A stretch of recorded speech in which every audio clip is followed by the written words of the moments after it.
جی ناظرین السلام علیکم. دو خبریں ہیں، ایک انٹرنیشنل خبر ہے اور ایک خبر پنجاب سے ہے. پنجاب سے خبر یہ ہے کہ آپ کو یہ بتانا مقصود ہے کہ نون لیگ رانا ثناء اللہ جو سابق وفاقی وزیر قانون تھے پنجاب میں، ان کو وفاق میں ان کو پنجاب میں کون سا عہدہ دینا چاہتی ہے. رانا صاحب نہیں مان رہے، اور جب رانا صاحب مانے تو پھر کون رستے میں آ گیا. دوسری خبر ایک انٹرنیشنل برانڈ کے حوالے سے ہے، اور وہ برانڈ فوڈ چین ہے، اور اس فوڈ چین کا نام ہے میکڈونلڈ. اور اسرائیل کے حوالے سے ان کے اوپر بڑا کرٹیسزم ہوا، اور پھر اس کا پوری دنیا میں بائیکاٹ ہوا. اس کی وجہ یہ ہے کہ وہاں پر اسرائیل میں ایک کمپنی ہے الوانیال، اس نے یہ وعدہ کیا یا اعلان کیا کہ وہ غزہ کی لڑائی میں اسرائیل کی فوجوں کو مفت خوراک یا میکڈونلڈ فراہم کرے گی.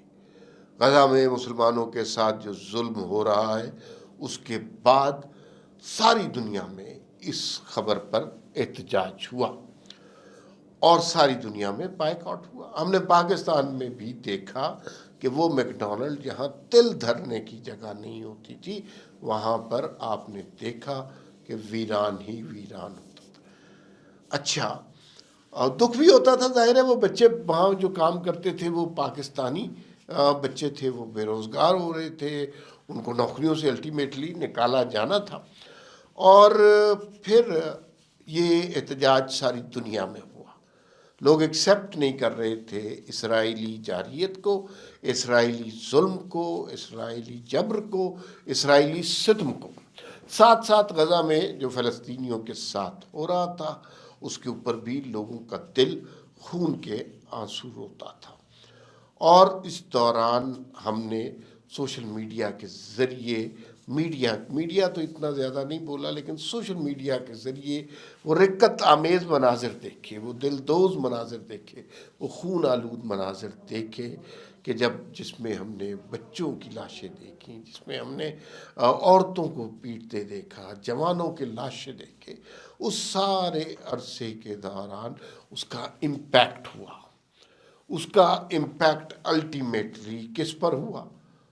اس احتجاج، اس سوشل میڈیا کی حقیقتوں کا امپیکٹ میکڈونلڈ پر ہوا. میکڈونلڈ دنیا کی بڑی ترین کمپنیوں میں سے ایک کمپنی ہے، اور ظاہر ہے بزنس ہے، کمپنی ہے، اور ان کے بزنس کو بہت نقصان پہنچا. اور انہوں نے اسرائیل میں اپنی دیکھیں، جب میکڈونلڈ جیسی کمپنیاں بزنس کرتی ہیں تو وہ اگر وہ پاکستان میں آئیں گی تو پاکستان میں آگے کسی کمپنی کے ذریعے اپنی برانچز کھولیں گی. تو اسرائیل میں جو ان کا معاہدہ تھا 30 سالہ پرانا، الونیال ایک کمپنی تھی، اس سے 225 برانچز انہوں نے واپس لے لی ہیں.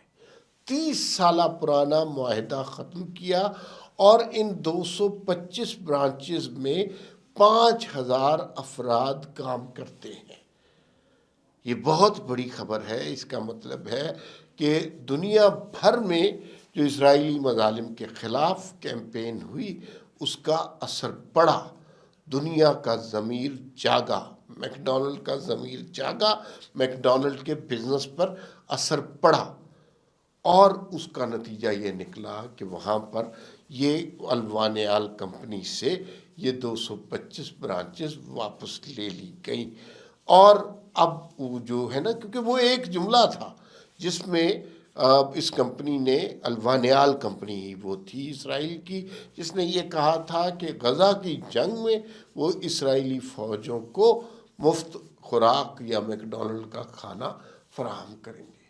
ایک طرف دنیا نے دیکھا کہ اسرائیل ظلم کر رہا ہے اور فلسطینی ظلم میں پستے جا رہے ہیں. وہ بڑی بہادری اور بے جگری کے ساتھ اپنی بساط کے مطابق لڑنے کی کوشش کر رہے ہیں، لیکن ان کے پاس نہ سامان حرب ہے، صرف حوصلہ ہے اور ایک نعرہ تکبیر ہے. وہ اس کے مطابق چل رہے ہیں. لیکن اسرائیل دنیا کے جدید ترین اسلحے کے ساتھ لیس ہے، اور وہ پوری قوت کے ساتھ، پورے استبداد کے ساتھ، پورے جبر کے ساتھ نہتے فلسطینیوں پر حملہ آور ہو چکا ہوا ہے. یہ وہ مناظر ہیں جو دنیا کا میڈیا آپ کو نہ دکھائے، اس لیے کہ دنیا کا زیادہ تر میڈیا جیوز کے قبضے میں ہے. وہ یہ مناظر آپ کو نہیں دکھائیں گے. لیکن سوشل میڈیا جہاں ہم اس کے منفی پہلو آپ کو گنواتے ہیں، وہاں اس کے مثبت پہلو بھی ہیں. وہاں ہم آپ کو یہ بھی بتاتے ہیں کہ جب دنیا کا میڈیا منہ میں گھنگریاں ڈالے بیٹھا ہو، جن کی زبانوں پر تالے لگے ہوں، تو اس وقت سوشل میڈیا اظہار کا ذریعہ بن جاتا ہے. اور ہم نے بہت سارے ایسے مناظر دیکھے جو شاید الیکٹرانک میڈیا کا حصہ نہیں بنے. بہت سارے ایسے مناظر دیکھے کہ جن کو دیکھ کر آنکھیں اشک بار ہوئیں، دل خون کے آنسو رویا، اور پھر اس ساری چیز کا کہیں نہ کہیں اثر نہیں ہونا تھا.